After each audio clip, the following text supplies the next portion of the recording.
Can you brief the viewers about ADHD and how did you diagnose it? So ADHD came to me as such a surprise. It was the biggest secret from myself that I'd ever kept. I didn't know I had ADHD. So ADHD is attention deficit hyperactivity disorder.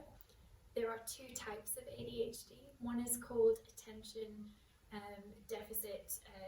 This is more around, it's called ADD, but that's more around focus and thinking and planning, and it can also be called the inattentive style of ADHD. And then you have another side to ADHD, which is the hyperactive and impulsive side. And this side is more free thinking, very creative, but often can get you in trouble because you do things without thinking them through. And there's something called combined ADHD. So I am combined ADHD, so it means certain tasks are really tricky, but some things are just super awesome that I would say are superpowers that make life so much more fun and interesting. So there's two types of ADHD. In terms of diagnosis, I really struggled with my mental health as a student, and I saw something online. It was actually a chat like this, or it was a video about someone who was struggling with their mental health, struggling to sleep at night, feeling really anxious all the time, and they were very surprised to hear that they had ADHD. And I never thought about it before because I thought ADHD was just naughty boys in the classroom. And so when I went to look at it, I thought I tick every single piece of this criteria. Yeah. But the National Health Service, the NHS in the UK, they have a 3 to 7 year waiting list to get diagnosed. Although I was a student, I was so unwell with my mental health that I actually used a credit card to get a private diagnosis. It cost me quite a lot of money, but it's the best money I've ever spent, and it really helped me at the time. Okay, thank you so much for providing us with that information. And you're very strong to actually deal with it whilst um, doing your pursuing your MBA degree, which brings to my next question. As we are celebrating the Neurodiversity Week, could you share your experience of coping with uh, the diagnosis in ADHD whilst pursuing your MBA degree? Sure, so I was really excited about studying a Master's in Business Administration and MBA at Newcastle University Business School. Going into the classroom, I got quite a surprise. So it was a mix of personalities, a mix of cultures, and actually what was interesting is most people were from very different backgrounds to me. I don't mean culturally, so we had many international students. It was more they were from a banking sector or a pharmaceutical industry or manufacturing, but I had worked in higher education and I'd been self-employed, and I would say I was very much a creative student. So when I went into the program, I thought, oh wow, I'm so grateful to be in this room. But then I had this feeling of imposter syndrome, of feeling maybe I'm not smart enough to be in this room because everyone else has done all these financially focused activities. And we did some personality tests in the class where it looked at different types of activity. We looked at this particular tool called Insights Personality, and what we found is that of the whole class, I didn't have any of the blue category, and the blue category is around planning, around organizing, around structures, around logic. Mine were all about people and creativity, and I just felt like I didn't fit in. And I was always sitting writing notes, so I was always colouring in and drawing through every class using stickers and things like this. What I loved were the classes that were active learning. So you could practice things, you could do role play, you could do a presentation, something where you had to work with team members. I found it very difficult to just read an article and digest it. I had to talk about it. So there were lots of things that I think were really interesting, but it was all a journey in itself. But there was one particular incident that comes to mind. I was sitting on a table at an industry visit where I was sitting with my colleagues who were, I always thought, more intelligent than me. And this day I had decided to sit with them, and we were given a project. but the project was just given to us that moment. We had maybe 45 minutes to solve it. Mm-hmm. And my colleagues were very panicked because they didn't have data, they didn't have time to understand and analyze and comprehend and see the patterns. But I was so calm. I could just sit there and do this piece of work. And I've realised now this is an ADHD trait, to be calm in an emergency, to get things done very short notice. It's like your brain is very good when it needs to be, but sometimes it can be more challenging. Mm-hmm. That particular day, those colleagues of mine I'd always thought were more smart than me, they came to me and they said, I couldn't have done that piece of work without you because you were so calm. And I realised that actually I had skills and gifts to contribute that I didn't think I did.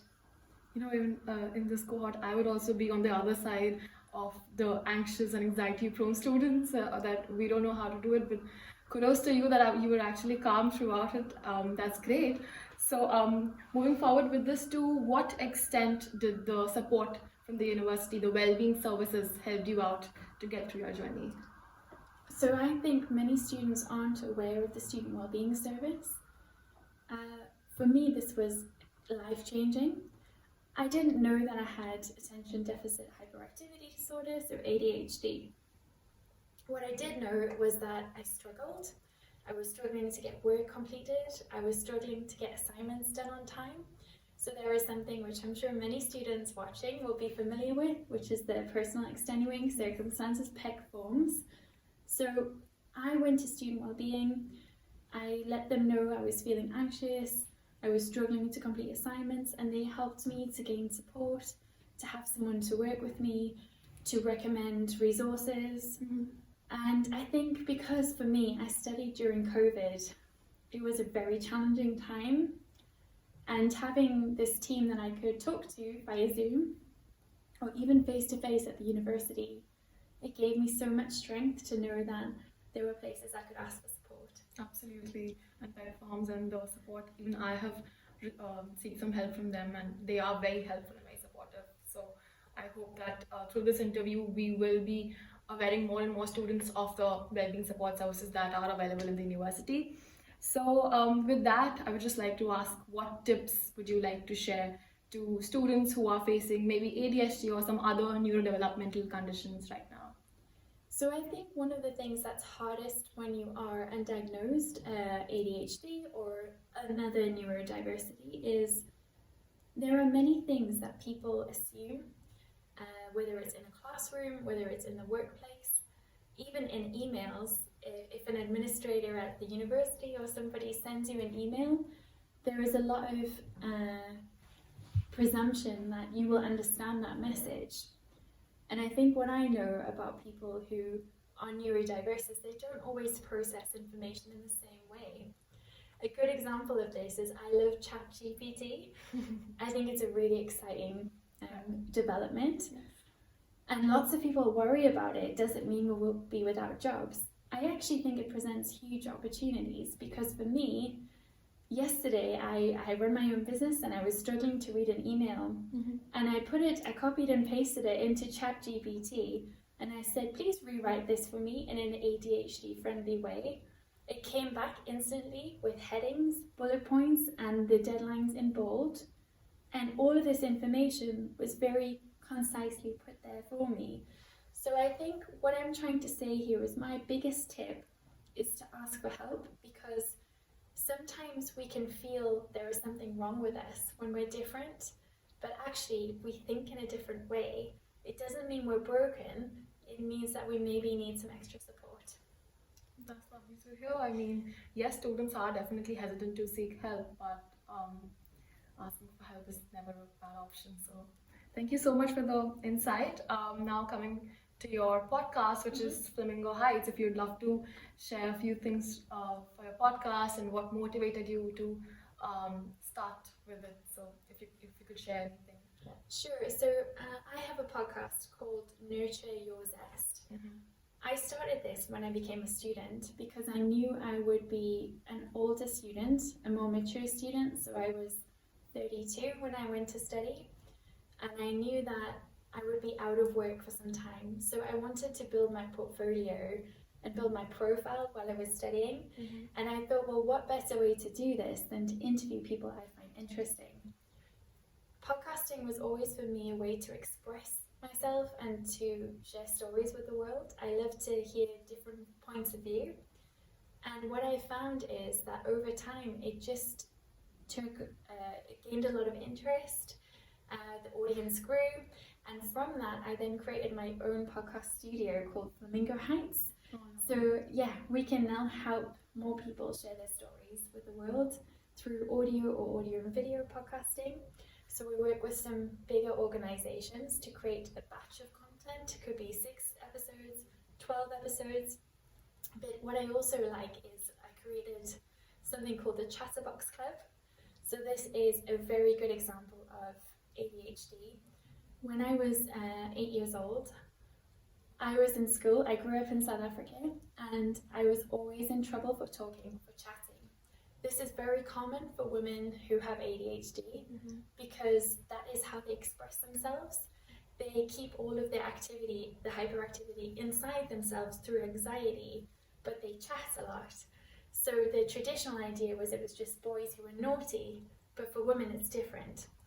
And so I had a teacher, she was very progressive, who said, rather than putting these kids in detention, why don't we teach them public speaking skills? Why don't we use those chatting skills to our benefit?